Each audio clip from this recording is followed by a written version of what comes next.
Start. नमस्कार शेतकरी मित्रांनो, मी परत एकच मुद्दा मांडतोय की शेतकऱ्यांनी आपल्या समस्या सोडवण्यासाठी संघटित होणे खूप गरजेचे आहे आणि मला अपेक्षा आहे की एक दिवस शेतकरी संघटित होईलच. सरकारचे काही मुद्दे जर आपण बघितले, ज्या गोष्टींची डिमांड नाही त्या गोष्टी सुद्धा सरकार बळजबरीने रेटण्याचा प्रयत्न करतं.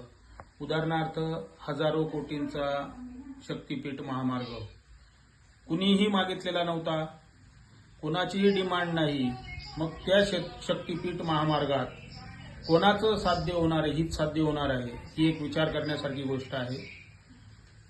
शेतकरी आंदोलनं करून, छोटे का असेना आंदोलनं करून, मागण्या मागून हक्काचं आहे ते देताना सरकार 25 वेळेस अभ्यास करण्याचे, टाळाटाळ करण्याचे प्रकार करत आहे. परंतु शक्तीपीठ महामार्गाला कोणाचंही, असे बरेचसे उदाहरणं आहेत. काही उदाहरणं मी आता एकेका एपिसोडमध्ये सांगणारच आहे, पुढच्या एपिसोडमध्ये सांगतो बाकीची उदाहरणं.